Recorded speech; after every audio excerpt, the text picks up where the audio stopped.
मध्य प्रदेशमध्ये सुप्रसिद्ध असं एक मेडिकल कॉलेज आहे. त्याच मेडिकल कॉलेजमध्ये आदित्य प्रोफेसर या पदावरती कार्यरत होता. 40 वर्षीय असणारा आदित्य त्या कॉलेजमधल्या पोरांना, तरुण पिढीला असं सांगायचं की पोरांनो, लफडी करू नका, रिलेशनशिपमध्ये जास्त येऊ नका, जर आलात तरी रिलेशनशिपकडंपर्यंत टिकवा, भांडणं करू नका, असं ज्ञान देणारा आदित्य त्याचीच बायको त्याच्या पाठीमागे त्याच्यापेक्षा 10 वर्षांनी छोटा असलेल्या एका तरुण पोरासोबत लफडं करत होती, राती रंगीन करत होती. ज्यावेळेला आदित्याला ही गोष्ट समजली, त्यानं तिला समजावण्याचा प्रयत्न केला, नाही ऐकलं. त्यावेळेला त्यानं संपवलं.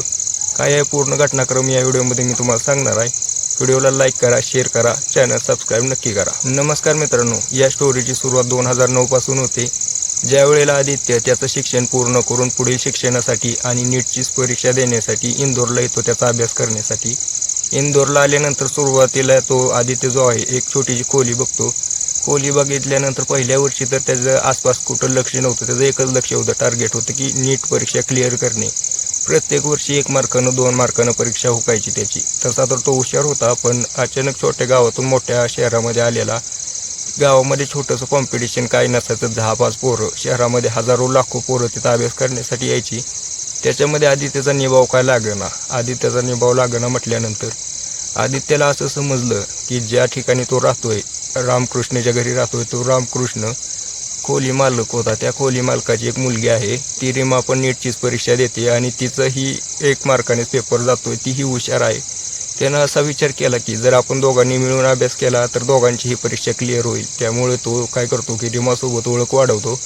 सुरुवातीला तर वर्षभर ते पेपरच्या बाबतीत बोलत होते की असं करू तसं करू, ह्या अभ्यास केल्यानंतर हा क्वेश्चन येईल, ते क्वेश्चन येईल, यांचं हेच चालू होतं. जो खोली मालक आहे रामकृष्ण, तो पण काय बोलत नाही. त्याला वाटतं की हे अभ्यास करत आहेत, जाऊ द्या, काही डिस्टर्ब करायला नको. रामकृष्णाला याची थोडीशी ही भनक नव्हती की हे दोघं अभ्यासाच्या नावाखाली प्रेम प्रकरण चालू केलेलं आहे या दोघांनी. तर सुरुवातीला तर त्याला कळलं नाही काय, पण जसं जसं त्याच्या लक्षात आलं त्यावेळेला तो काय म्हटला, हे बघ आदित्य, तू स्वर्ध्याला काही करत नाही, तू नीटची परीक्षा देतोय, दरवर्षी 1-2 मार्काने जातोय, तू काय कर, एक चांगला कामधंदा चालू कर किंवा कुठं तर नोकरी कर, तरच मी तुला या रीमासोबत तुझं लग्न लावून देऊ. तसं पण आदित्यला 2-3 वर्ष झाले होते नीटचे पेपर देत. आदित्यला काय पेपर क्लिअर होत नव्हते.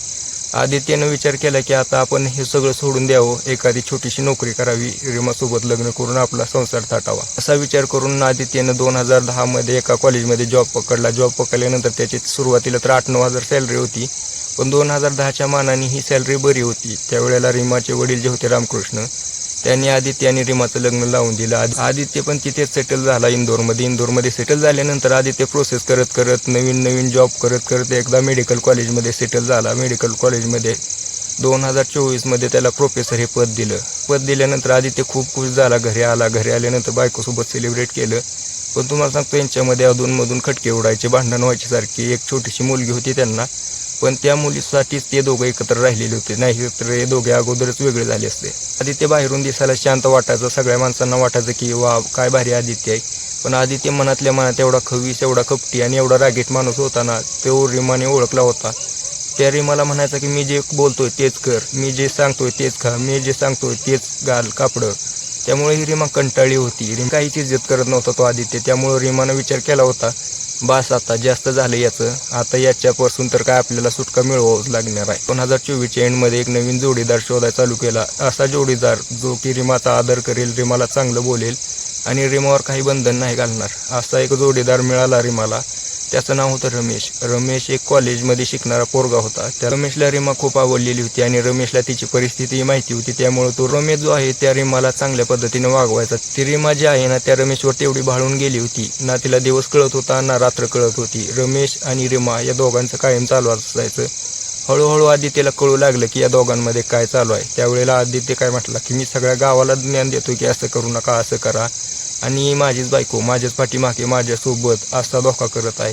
सुरुवातीला तर आदित्य काय म्हणलं की माझी इज्जत जाईल. त्याने आधी रीमाला सांगून बघितलं की तू काय करू नको, जे काय आहे ती मला सांग, मी बघतो काय आहे ती, पण असं करू नको, मी सगळ्या गावाला सांगतोय माझी इज्जत जाईल. पण ती काय रीमा ऐकण्याच्या मनस्थितीत नव्हती, कारण तिला तो रमेश जो होता तो चांगला वाटत होता. कारण तो आदित्य, त्याला माहिती होतं एवढे वर्ष त्याने त्याच्यासोबत काय केलंय, किती त्रास दिलाय. आदित्य पण म्हटलं की आता हिचा तर शांत डोक्याने खाटा काढावा लागणार आहे. त्यानं काय केलं, त्याच्या घरच्यांना सांगितलं. आदित्यनं त्याच्या आई वडिलांना सांगितलं, त्याच्या मित्रांना सांगितलं असा विषय आहे. त्याचे आई वडील काय म्हटले, त्याचा मित्र काय म्हटला, बोलो गावी गावी आल्यानंतर त्याला बोलवलं 2 दिवसासाठी राहण्यासाठी. आदित्य, रीमा, त्याची मुलगी 2-3 दिवसासाठी जत्रेला म्हणून त्याच्या गावामध्ये गेलेले होते. गावामध्ये गेल्यानंतर तिथं एक जोरदार भांडण झालं. त्याचे मित्र आले, त्याचे आई वडील आणि जो होता आदित्य, या तिघांनी रीमाला बेदम मारहाण केली. मारहाण केल्यानंतर गळा आवळून तिला मारून टाकले. त्याच रात्री तिची बॉडी जाळून टाकली. मग असं 2 दिवस गेल्यानंतर त्याची आई रीमाची कॉल करत होती, कुठं आहे रीमा, फोन लागना काय नाही. त्यांना बाहेरून कळाले की 2 दिवसानंतर हे कांड झालेलं आहे. त्यावेळेला रीमाचे आई वडील पोलीस स्टेशनमध्ये गेले.